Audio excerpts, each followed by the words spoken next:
Selamat datang di Tugu Inspirasi, program baru Tugu Malang ID, member of Tugu Media Group. Acara ini ngobrol soal inspirasi yang dikemas secara santai dan jenaka. Nah, di hadapan saya sudah ada sosok inspiratif yang luar biasa, Mas Halim Sanjaya. Betul Mas ya namanya ya? Assalamualaikum warahmatullahi wabarakatuh. Ya, sehat Mas ya? Alhamdulillah sehat. Ini pandemi ini gimana Mas? Apa itu aktivitas lancar terus atau ada kendala gitu Mas? Kalau secara umum kita di awal pandemi pasti sama dengan teman-teman pengusaha yang lain, itu off dulu sesuai dengan apa yang dicanangkan oleh pemerintah. Tapi di tahun 2021 ini alhamdulillah dari pandemi yang sudah dilakukan oleh pemerintah juga, langkah-langkah yang sudah diambil itu sudah ada hasil, dan kita secara umum sudah bisa melakukan kegiatan-kegiatan. Jadi untuk bisnis pun itu mulai dari properti dan yang lain itu insya Allah untuk tahun 2021 ini sudah mulai berjalan. Siap. Ya. Nah Mas Halim ini adalah owner Halim Sanjaya Group. Ya. Masih muda sekali, masih umur 38 Mas ya? Ya, 38 benar. Ya, tapi sudah sukses luar biasa. Alhamdulillah, alhamdulillah. Mas bisa dijelaskan Mas, Halim Sanjaya Group itu membawai apa aja Mas ya? Kalau secara umum itu kita bermimpi boleh ya, karena saya sendiri tidak memulai sesuatu itu dari atas dulu atau mungkin anaknya orang kaya dan sebagainya. Jadi saya punya cita-cita itu untuk membuat istilahnya grup perusahaan ya, seperti itu. Makanya saya beri nama Halim Sanjaya Group. Di situ ada beberapa core bisnis yang kita bangun. Itu yang pertama adalah properti itu, yang kedua adalah aplikasi kos-kosan. Jadi kita main pencarian kos, search engine-nya di situ. Terus berikutnya kita juga ada kontraktor. Itu berikutnya kita juga akan membuat pelatihan tentang properti yang insya Allah akan saya beri nama Pondok Properti dan Bisnis.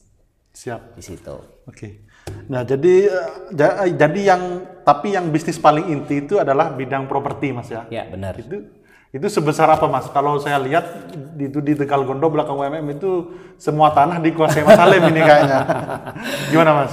Jadi saya di properti itu secara umum ya, pada saat kita melangkah untuk membangun bisnis, yang utama yang harus kita lakukan adalah membangun fondasi di situ.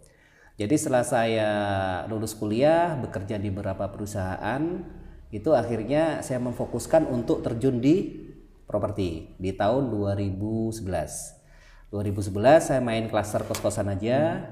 Itu sampai di tahun 2016-17 saya baru membuat kawasan, mungkin nggak terlalu besar ya, untuk langkah pertama kurang lebih 10 hektar yang saya beri nama Greenstone City. Itu di daerah Tegal Gondo, tempat saya lahir di sana, di situ. Jadi 10 hektar itu untuk tahap pertama. Siap. Itu sudah Mas progresnya dari 10 hektar itu sudah terbangun semua atau gimana? Alhamdulillah sekarang sudah terbangun hampir 100 unit untuk terima unit yang pertama di situ yang Greenstone. Terus untuk proyek berikutnya kita ada di Cemoro Kandang di Sawah Jajar. Itu saya beri nama Greenstone Village. Jadi kita beri tema Bali di situ. Siap. Setelah itu ada lagi Mas? Insya Allah di tahun ini juga kita akan membuat 2 proyek lagi di Malang. Itu tepatnya di Singosari. Itu untuk tahun 2021 ini kita juga mulai memperluas lagi. Itu kita mau bikin di Menganti. Di Menganti Gresik, perbatasan dengan Surabaya. Dan insya Allah di tahun ini juga kita akan melebarkan ke Cikarang. Luar biasa ya. Insya Allah mohon doanya dari teman-teman semua. Jadi kalau 2 tahun lalu kita ketemu itu masih Greenstone aja. Ya, benar, jadi sekarang sudah. Benar. Jadi tiap tahun ada progres Mas ya. Insya Allah lah. Luar biasa. Jadi ini Mas, dari di awal tadi kan jenengan bilang bukan anaknya orang kaya, ya, benar. Bukan anaknya crazy rich lah kata milenial sekarang. Nah, itu bisa diceritakan dari awal, Mas. Jadi kalau nggak salah, jenengan anak orang sederhana, terus kuliah bukan di bisnis tapi Ya. Fakultas Hukum, Ya, Unmer. Nah, itu mungkin bisa diceritakan, Mas, dari awal kecil mungkin sampai sekarang gitu. Oke, kalau dari historinya sendiri itu tempat lahir saya kan di Tegal Gondo. Tegal Gondo itu di salah satu kabupaten di Malang. Di situ dan alhamdulillah di sana juga mulai berkembang karena lokasi dari Universitas Muhammadiyah 3 yang di Malang itu bertempat di sebelah kampung lah secara umum di situ. Dari situ kampung saya udah mulai sedikit berkembang. Jadi mulai dari kecil itu saya udah mulai sama teman-teman itu mulai mencari besi apa pembangunan ya di tahun kalau nggak salah di tahun 94. Besi buat apa itu, Mas? Itu dijual. Jadi kita waktu kecil masih SD ya, masih MI waktu itu kan saya masuk di MI ya. Itu kita jual di apa? Istilahnya tukang pengumpul besi. Itu saya dapat uang ya untuk ya namanya anak kecil ya. Jadi untuk jajan dan sebagainya. Di situ terus selesai saya SMP sampai MTS ya, saya MTS sama SMA Islam itu Di mana, ada di Mas? Singosari. Di situ. Di Singosari. Di mana? Di pondok atau Di apa Al Ma'arif waktu itu. pesantren? Di pondok sekolahnya di Al Ma'arif. Itu sampai 6 tahun di sana. Setelah selesai SMA itu saya kuliah di Universitas Muhammadiyah Malang. Saya ngambil jurusan ilmu hukum. UMM? Ya, Unmer, sorry. Oh, Unmer, sorry. Unmer. Lupa sampai ya. Unmer Malang. Saking sibuknya Sorry. ini Mas Alim ini. Jadi di Unmer Malang itu selama kuliah saya juga nyambi juga kerja. Waktu itu apa jualan HP, ya jual beli HP. Waktu itu kan mungkin kalau yang di Malang tahu ya, yang terkenal itu kan di Malang Plaza ya. Ya. Di sana tempatnya jual beli HP. Saya juga nyambi di beberapa pekerjaan termasuk di sales ya waktu itu. Selesai lulus kuliah itu saya sudah kerja itu di pabrik kayu waktu itu. Tahun berapa itu lulus kuliah, Mas? Kuliah kalau nggak salah lulus itu tahun 2005. Jadi saya lulus 2005, itu 2006 saya kerja di pabrik kayu. Itu kurang lebih 1 tahun dan alhamdulillah saya dipecat waktu itu. Kenapa, Mas? Jadi saya di bidang hukum, tapi pekerjaan saya tidak pernah di bidang itu. Jadi di pabrik kayu waktu itu saya ngelamar sebagai supervisor warehouse gudang. Di gudang itu otomatis alur distribusi barang dan sebagainya, dan karena mungkin kan di pabrik ya ada gesekan itu pasti, dan untuk menjadi orang yang jujur itu sangat susah. Karena mungkin terlalu lurus ya kan, akhirnya tetap dikeluarkan juga. Oh, dikeluarkan oleh atasan Anda, bukan oleh pemilik ya? Bukan. Kalau pemilik kan suka ya orang jujur, Mas ya. Jadi atasan dikeluarkan waktu itu. Suka nggak suka, dislike, Ya. like and dislike gitu ya. Tapi intinya dari pengalaman itu sangat luar biasa, karena dari situ saya bisa melihat bahwa kalau kita benar-benar pengen sukses ya berarti kita harus swasta. Itu karena dari awal waktu kuliah pun itu saya sangat suka sekali baca buku. Itu sangat suka, dan saya lihat bahwa pada saat kita bekerja di orang lain itu otomatis banyak waktu yang akan terbuang. Itu intinya sekecil apapun bisnis kita, selama kita bisa menjadi bos diri sendiri, maka itu akan sangat luar biasa di situ. Siap, itu dari pabrik kayu itu tahun berapa, Mas? Lulus kuliah berarti 96 ya. 2006. 2006. Resign, terus setelah itu kemana? 2006 saya resign, dikeluarkan ya, bukan resign. Itu saya langsung ke pabrik plastik di Tandes Surabaya. Waktu itu. Sebentar, berarti Mas ini korban PHK gitu? PHK atau gimana, Mas itu? Bukan. Jadi atau nggak dilanjutkan kontraknya atau gimana? Benar, bukan nggak dilanjutkan. Jadi kita kontrak waktu itu, terus karena di gudang itu kan banyak sekali faktor ya untuk orang atas itu. Kalau istilahnya di gudang itu terlalu lurus, juga untuk mereka bermainnya sangat susah. Oh gitu. Akhirnya dari situ saya dikeluarkan. Ya. Kenapa sampean nggak ikut bermain juga? Karena gini, kita dari bawah pun andaikan bermain risikonya terlalu besar. Gitu. Kenapa? Nanti andaikan ketahuan dan sebagainya ya risiko kita pasti kita yang kena. Kalau yang atasan kan pasti nggak kena karena kita pelaksana di sana. Siap. Oke Mas, terus setelah itu setelah dipecat terus setelah selesai saya kerja di pabrik plastik. Di sana saya melamar sebagai supervisor produksi. Itu. Jadi secara umum mungkin nggak nyambung ya. Jadi dari hukum kerja sebagai supervisor gudang, habis itu kerja sebagai supervisor produksi. Tapi buat saya waktu itu pada saat interview yang saya tekankan adalah di produksi itu adalah hasil. Itu yang saya tekankan pada waktu interview. Jadi bukan di produksi itu saya menguasai mesin dan sebagainya, bukan. Tapi di produksi adalah hasil. Selama kita bisa maintain dengan bagus dan memberikan hasil produksi yang melebihi target, maka kita bisa memegang posisi itu. Tapi langkahnya setelah diterima itu juga sangat tidak mudah. Karena apa? Di sana kan sudah ada mandor dan sebagainya yang secara umum jabatannya itu kan kita ambil langsung di atasnya. Otomatis saya harus pendekatan dan sebagainya membutuhkan waktu yang lumayan lama. Tapi alhamdulillah di pabrik plastik kurang lebih hampir 2 tahun itu saya bisa naik level yang lumayan lah di situ. Terus setelah 2 tahun kemana? 2 tahun di situ. Setelah itu saya berpikir seperti ini. Pada saat di pabrik plastik saya menghitung pada waktu itu gaji kalau nggak salah di 2007 ya 2007-2008 lah. Itu saya dapat gaji 2,5 plus tunjangan. Saya ngitung saya kerja di sini sampai 10 tahun paling gaji saya mentok di 15 ya. 10 sampai 15 juta. Sedangkan dari keinginan saya sendiri kalau saya seperti ini terus apa yang bisa saya berikan gitu loh. Karena saya tidak mau saya selesai dengan seperti ini. Gitu. Itulah kenapa buku-buku yang saya baca itu semuanya tentang bisnis, tentang keuangan, bisnis, motivasi. Paling suka bukunya siapa itu Mas? Jujur aja buku yang sering saya baca itu tentang properti ya, itu Robert Kiyosaki waktu itu. Jadi Cash Flow Quadrant ya. Oh iya. Itu benar-benar serinya saya punya waktu itu di tahun berapa waktu itu ya? 2007 ya, 2007. Itu saya baca terus. Jadi intinya saya mulai suka di bidang properti waktu itu. Setelah baca bukunya Cash Flow Quadrant kan di sana tentang investasi properti kan. Itu saya membaca, terus baca juga bukunya Dov the Rose waktu itu, plus buku-buku yang lain juga tentang administrasi, tentang bisnis dan sebagainya. Itu. Siap. Terus selanjutnya resign 2008 resign, terus kemana Mas?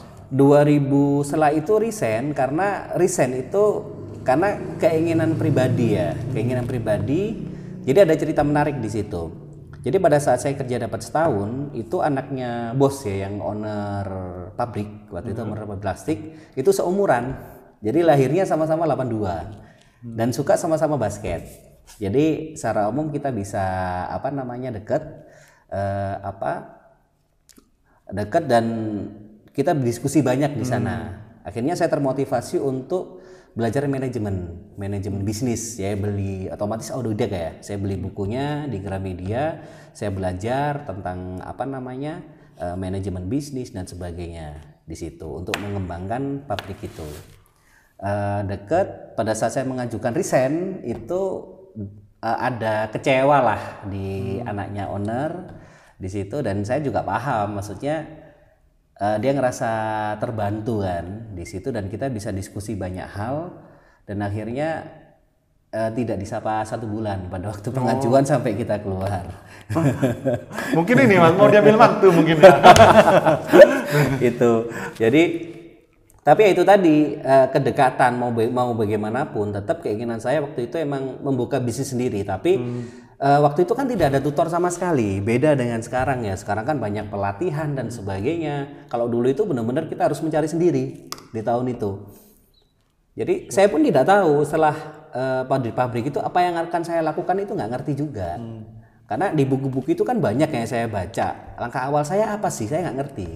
Cuma secara umum pada saat saya kecil itu suka diajak orang tua untuk bukan kerja ya, ngikut seperti itu ya. Itu terus waktu kuliah juga mulai di marketing. Akhirnya langkah awal saya mungkin saya coba di marketing dulu di situ. Marketing perumahan? Bukan, belum masuk perumahan. Jadi saya masuk di saham. Jadi marketing saham waktu itu. Di apa Mas? Secara umum nggak saya sebut lah namanya. Iya, Intinya di marketing saham. Saya di marketing itu sampai belajar di marketing. Saya kan orang suka belajar ya. Saya belajar tentang keuangan, cash flow dan sebagainya. Itu saya dapatnya dari marketing keuangan itu. Sampai terakhir itu saya bikin lembaga independen. Jadi secara umum private konsultan. Tentang marketing? Bukan, private konsultan tentang keuangan. Jadi contohnya seperti ini. Dari Mas Torik punya uang 500 juta nih. Kan bingung nih mau dilakukan apa gitu kan. Yeah. Nah, dari situ saya bikin programnya. Bapak 500 juta ditaruh sekian itu di sini. Terus 100 juta mungkin di sini. 500 di mana? Kan lembaga investasi itu kan ada gold, reksadana, ada asuransi, ada properti. Yeah. Itu terus ada saham. Secara umum yang sering saya masukkan itu di properti malahan. Itu bukan di lembaga keuangan yang lain. Itu kan konsultan ya itu masih sendiri amatiran Mas ya, maksudnya langsung menangani klien gitu, ya, bener, bukan perusahaan yang besar gitu kan? Enggak. Saya bikin private. Jadi private itu secara umum rekomendasi ya. Oh iya. Jadi rekomendasi dari relasi-relasi yang rasa puas itu direkomendasikan. Dan bentuknya pun dulu itu saya bikin kartu nama yang limited. Jadi contohnya Mas Hori kenal saya, terus langsung samaan konsultasi itu nggak bisa. Jadi harus rekomendasi sistemnya. Oh gitu. Jadi emang kita harus berbeda sih.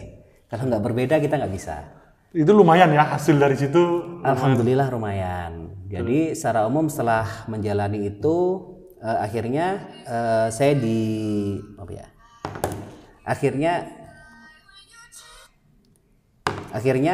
saya ditawari oleh salah satu kolega juga itu untuk ikut membangun bisnis di lelang swasta.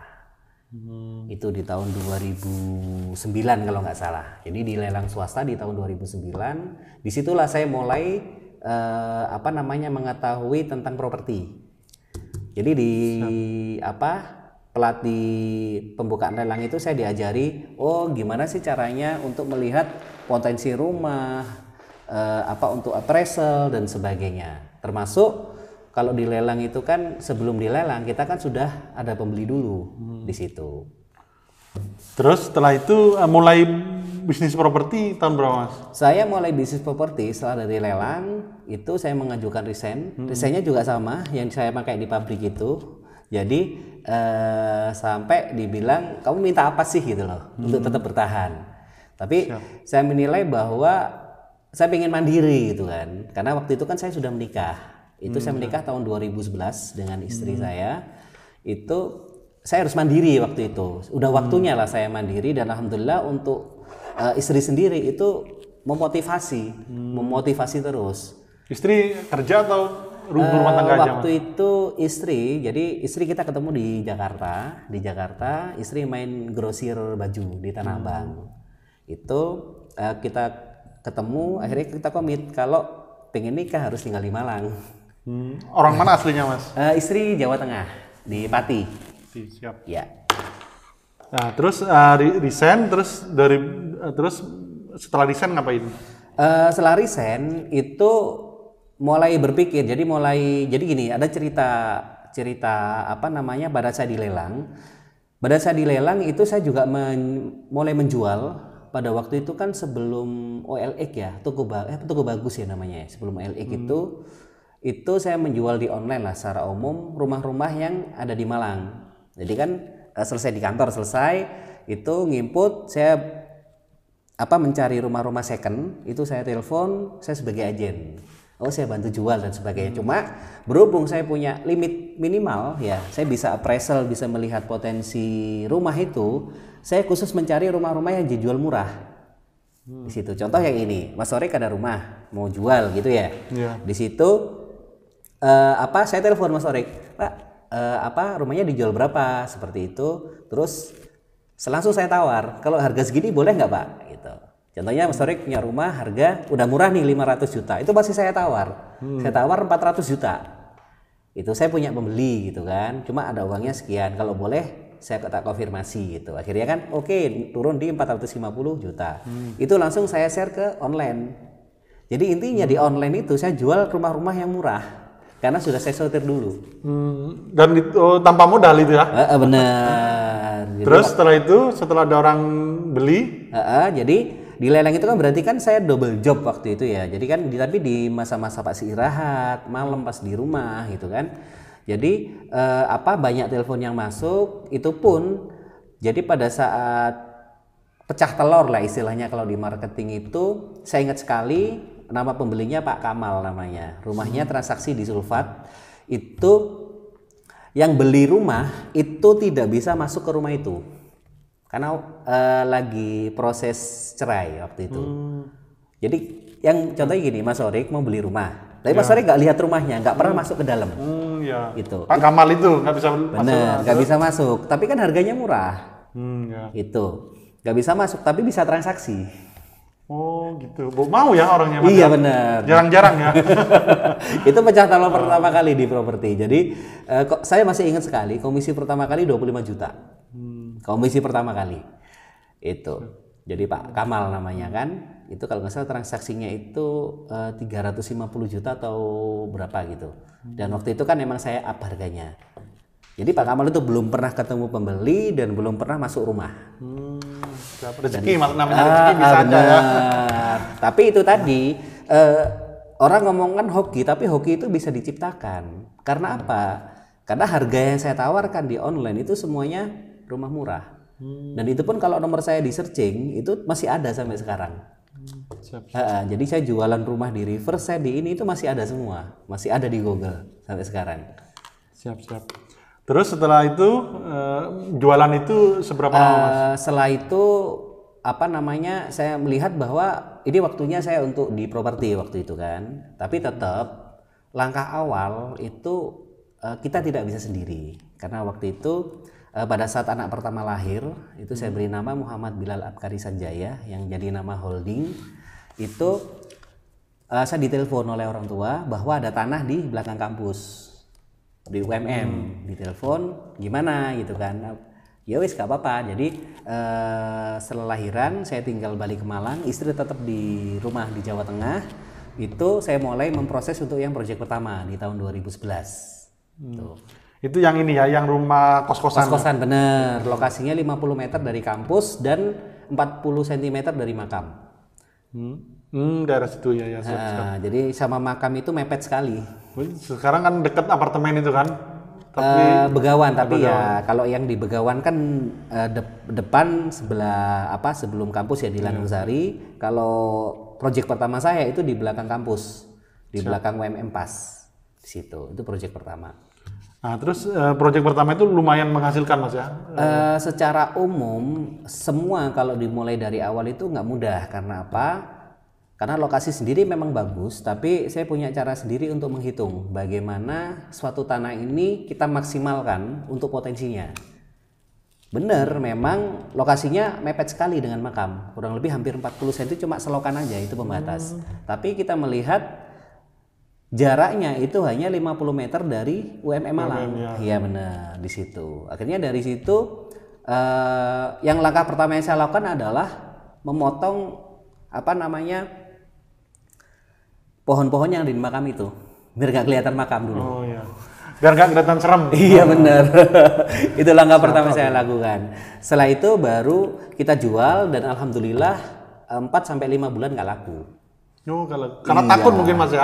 Karena di tahun 2011 itu kan bukan kayak sekarang ya. Kalau sekarang itu kan makam kesannya kan masih biasa. Kalau dulu itu di belakang kampus, mungkin kalau yang teman-teman dari Malang itu tahu di belakang kampus itu yang arah dari Hotel Montana RRI Towerus itu kan masih sepi waktu itu di tahun itu. Jadi sangat tidak mudah untuk menjualnya. Tapi ya itu tadi, kita sebagai pengusaha tidak bisa langsung, 5 bulan, kita mundur aja nggak boleh. Akhirnya saya mikir, otomatis kita kerjasama aja. Gitu. Jadi kerjasama, saya tawarkan pembangunan, saya jual kafling ya waktu itu. Tapi syaratnya pembeli ini harus bikin besar, 2 sampai 3 lantai. Tuh. Tapi jual coveringnya saya ngambil profitnya sedikit. Nah pada saat selesai mulai pembangunan dan alhamdulillah dalam 6 bulan itu habis di tahun 2012. Berapa unit itu Mas? Itu kecil. Untuk yang pertama itu kurang lebih 6 unit ya, 6 sampai 7 unit. 2011. Habis itu tahun 2000. Jadi 6-7 unit terus kita lebarkan lagi itu beli 1000 lagi, jadi total di sana ada 2000 meter persegi. Itu proyek pertama. Itu kos-kosan. Terus dari profit yang proyek pertama itu langsung saya lempar ke proyek kedua yang ada di Dawan. Jadi kita beli tanah di sana kurang lebih ada 4.000 itu kita beli. Itu alhamdulillah sampai sekarang pun stoknya masih ada. Jadi sistem yang saya pakai adalah pada saat kita menyelesaikan proyek 1 itu langsung uang yang dari profit itu harus kita masukkan ke proyek 2. Enggak dihabiskan maksudnya gitu. Itu. Jadi kalau di properti pingin benar-benar bagus, itu profit yang dihasilkan itu jangan sampai satu proyek habis itu modal yang dipakai bukan, tapi profitnya. Dan proyeknya yang habis itu jangan sampai habis total. Jadi masih ada sisa, kita buka proyek berikutnya. Masih ada sisa, kita buka proyeknya, kayak gitu. Agar terus berputar Mas. Bener, karena secara umum di GS pun ya teman-teman ngelihat dulu harganya murah 279. Karena saya dapat tanahnya murah sekali waktu itu. Saya ngerintis dari tahun 2014 itu masih 175.000 per meter. Dan alhamdulillah sekarang sudah naik sangat tinggi sekali. Siap. Sekarang sudah luar biasa Mas ya. Alhamdulillah. 11 hektar Mas ya GS itu ya. GS 10 untuk hektar. yang pertama 10 sampai 12 hektar. Siap. Mas itu kan mungkin ada suka dukanya. Suka dukanya yang paling berkesan itu apa Mas? Ya, mungkin yang paling memukul telak itu apa Mas? Kalau dulu ya yang paling pasti itu benar-benar dalam kondisi yang tidak bagus itu pada saat menentukan untuk menikah waktu itu. Karena saya waktu itu menikah dalam kondisi yang zero. Bahkan untuk mas kawin aja waktu itu saya harus jual laptop. Karena mas kawin kan harus uang sendiri kan. Nah, harus jual laptop. Di situ dan alhamdulillah istri sangat luar biasa. Karena orang tua cuma petani Mas ya, petani ya, sama pedagang petani, ya. Pedagang benar. Dan terus? secara umum dari dulu memang orang tua itu memberikan motivasi itu sangat luar biasa. Jadi setiap saya menginginkan sesuatu itu harus ada modal dulu. Contoh saya ingin punya motor, oh kamu punya uang berapa? Seperti itu. Dan untuk nikah pun itu juga sama, kamu punya uang berapa? Jadi saya nggak mungkin pada waktu itu kan sudah kerja kan ya. Itu mau nikah, mau minta uang untuk mahar kan lucu lah istilahnya kan di situ. Siap. Gitu. Jadi itu kalau ini Mas, jadi kan kalau saya baca buku Mas ya, jadi buku Napoleon Hill menarik itu buku itu. Jadi dia meneliti bahwa semua orang sukses itu pasti mempunyai nilai-nilai yang ada dalam dirinya. Nah, kalau Mas Salim apa Mas? Nilai yang dipegang sehingga ketika down pun masih tetap bertahan gitu. Ya. Kalau pada saat kuliah itu saya udah bercerita sama Umi bahwa saya pengen mempunyai keinginan untuk membuat yayasan, yayasan pendidikan, yayasan yatim piatu di situ dan pendidikannya itu yang saya inginkan adalah di sana itu pembentukan karakter. Itu pada waktu belum saya terjun di properti ya di situ dan dari orang tua otomatis mendukung waktu itu, tapi gambaran pun saya waktu itu nggak punya sama sekali. Dan akhirnya alhamdulillah di GS pun insya Allah akan saya realisasikan. Jadi untuk yayasan yatim piatu, untuk yayasan pendidikan sampai masjid insya Allah akan saya realisasikan di Greenstone. Gitu. Itu kapan kira-kira Mas? Untuk pembangunan masjid insya Allah saya start di tahun ini yang Masjid Taj Mahal itu, dan untuk yayasan yatim piatu saya start di tahun ini. Siap. Kenapa yayasan itu Mas? Maksudnya selama meskipun nggak punya yayasan mungkin sering memberi kepada yatim piatu. Nah, itu kenapa punya keyakinan kalau memberi ke yatim piatu itu ada mungkin kelipat gandaan atau gimana Mas? Gini, pada saat kita mengejar sesuatu yang bernilai uang itu sampai kapanpun ya tidak akan pernah puas di sana. Bahkan ada satu istilah, andaikan kita diberi gunung pun ya, Gunung emas. gunung emas ya, kita tetap akan mencari gunung yang lain. Waduh, sampai gitu ya. setama itu. Makanya yang yang saya harapkan adalah pada saat kita punya sesuatu ya berkenaan dengan kita apa sih yang kita bisa hasilkan untuk orang lain, itu insya Allah nanti untuk yang harta dan sebagainya itu akan ngikuti. Karena buat saya selama kita bisa memudahkan orang lain, ya kita pasti akan dimudahkan. Gitu. Karena mau orang model bisnis apapun akan selalu ada di titik yang rendah, itu pasti. Gitu. Mungkin orang lihat kan, sekarang jadi istilahnya ngelihat orang kaya siapapun itu, dan kita nggak tahu orang itu dalam kondisinya mungkin lebih baik jadi orang yang biasa. Karena apa? Karena kegersangan itu, meskipun kaya tapi gersang hidupnya gitu Mas ya. Benar. Gitu. Di situ. Selama kita inilah yang menjadi pemikiran saya ya pada saat membuat GS itu, apa yang bisa saya berikan ke masyarakat, atau saya cukup sampai segini aja. Karena secara umum andaikan saya ingin menikmati hidup bisa. Tapi ada salah satu teman senior itu bilang semua orang itu ada porsinya. Pada saat kamu tidak melakukan porsimu ya, itu ya kamu zalim gitu. Jadi gampangnya kayak gini, istilahnya kamu bisa sukses. Jadi kamu membuat kesuksesanmu itu untuk membantu orang lain.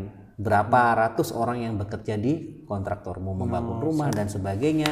Dengan kemampuan sekarang itu berapa orang yang bisa untuk menjadi bibit-bibit istilahnya untuk developer baru di putra daerah gitu kan. Contohnya dari Mas Sorik, nanti kapan-kapan mungkin santai belajar properti, habis itu dibangun di kampung halamannya sendiri. Itu sesuatu yang lagi saya pikirkan. Gitu. Jadi nggak hanya sukses untuk diri sendiri, tapi bagaimana mensukseskan, mencetak Halim Sanjaya yang lain. Iya, gitu kira-kira. karena gitu, saya sendiri tuh sadar sekali bahwa kita itu tempatnya dosa gitu kan. Sedangkan pintu maafnya di mana ya orang-orang yang bekerja dari kita. Termasuk juga orang-orang yang kita ajari dengan ilmu-ilmu properti baru. Itu yang nanti akan menghilangkan dosa-dosa kita. Amin. Kalau karyawan berapa sekarang Mas? Alhamdulillah sekarang untuk Total. pelaksana itu di 400 ya. Tapi naik turunnya, apalagi pandemi ini. Jadi kita kan pembangunan terus.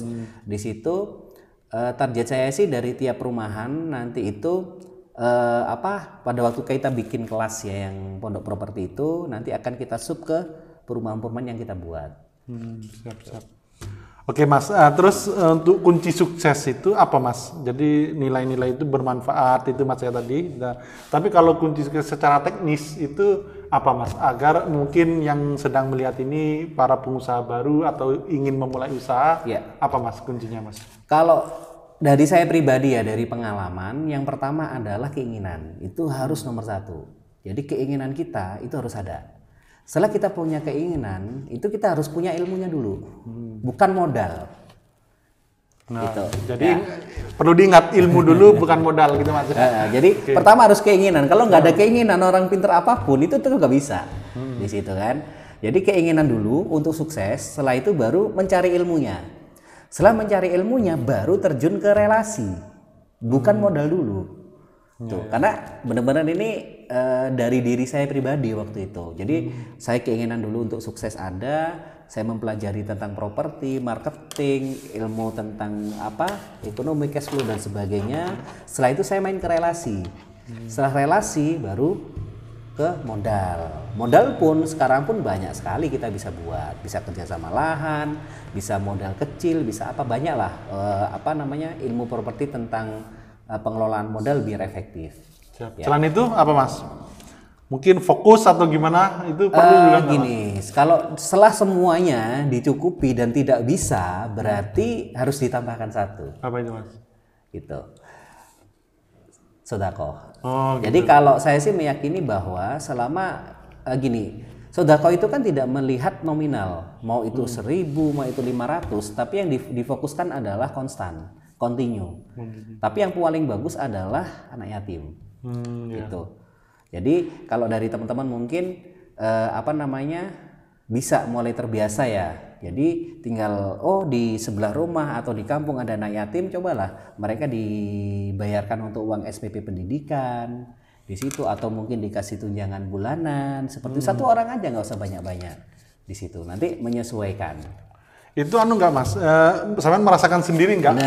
Itu gimana? Apa itu setelah beranu itu dimudahkan atau gimana? Mas? Sangat dimudahkan. Jadi pada saat pembayaran tanah itu ada penjualan, jadi timingnya itu selalu pas. Karena kita pengusaha itu nggak mungkin kita ada uang terus, itu nggak mungkin di situ. Karena kita ngatur cash flow pun sepinter-pinter kita ngatur cash flow ya tetap suatu saat kita akan terbentur di zero, itu pasti di situ. Dan suatu yang luar biasa ya yang tadi itu minimal itu bisa membantu kita di istilahnya kan itu berhubungan dengan atas lah, benar, berhubungan dengan keyakinan kita kan. Tapi secara umum apapun agamanya, selama pengajarannya itu akan tetap sama, bahwa memberi atau membantu orang lain kita pasti akan dimudahkan.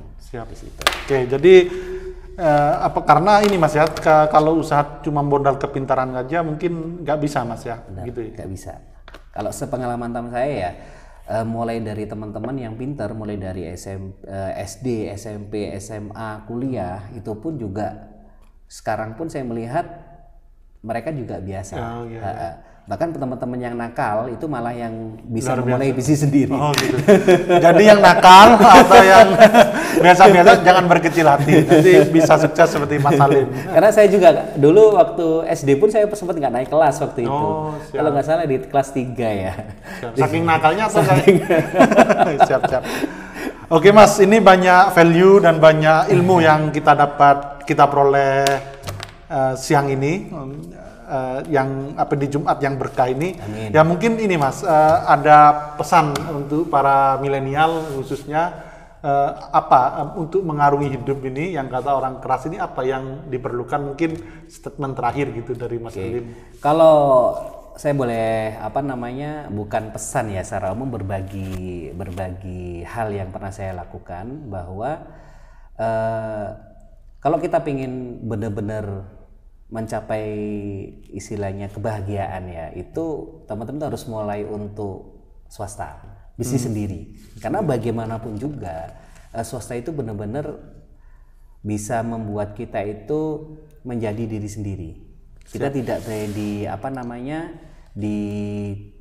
dibatasi waktu, relasi dan sebagainya. Kadang pada saat ada beberapa teman yang punya batasan ya, pinter, terus semua faktor sukses itu ada, tapi keberanian untuk melangkah itu tidak ada.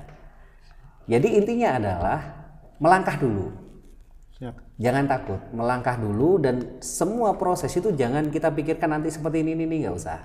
Melangkah dulu, penting yakin melangkah dan ada keinginan untuk maju, itu aja. Siap. Jadi sebenarnya batas itu kalau kata buku yang saya baca nggak ada Mas, yang membatasi itu pikiran kita sendiri. Yang membatasi adalah pikiran kita sendiri. Di situ. Tapi kalau ya itu tadi, yang pertama adalah keinginan dan yakin, itu aja. Karena setelah kita melangkah satu, itu pasti ada langkah-langkah berikutnya. Tapi pada saat kita itu kayaknya berat, ya sudah, kita nggak melangkah. Meskipun kita mempunyai potensi sebesar apapun, kalau kita tidak mendobrak batasan itu atau tidak melangkah satu, ya pasti tidak bisa. Dan saya yakini bahwa langkah pertama, kedua, ketiga itu tidak akan mudah. Tapi yang pasti hasil akhirnya pasti bagus. Amin. Siap. Oke Mas, terima kasih Mas Salim sudah menyempatkan waktunya. Ini tamu spesial kita karena tamu pertama di podcast Tugu Inspirasi. Pertama ini ya? Pertama. Karena kita nilai sosok yang sangat menginspirasi, makanya kita undang yang pertama. Iya, terima kasih. Semoga Mas Salim lancar terus usahanya dan terus berkembang, memberi kemanfaatan bagi banyak orang. Amin. Ya, terima kasih. Assalamualaikum warahmatullahi wabarakatuh. Waalaikumsalam warahmatullahi wabarakatuh.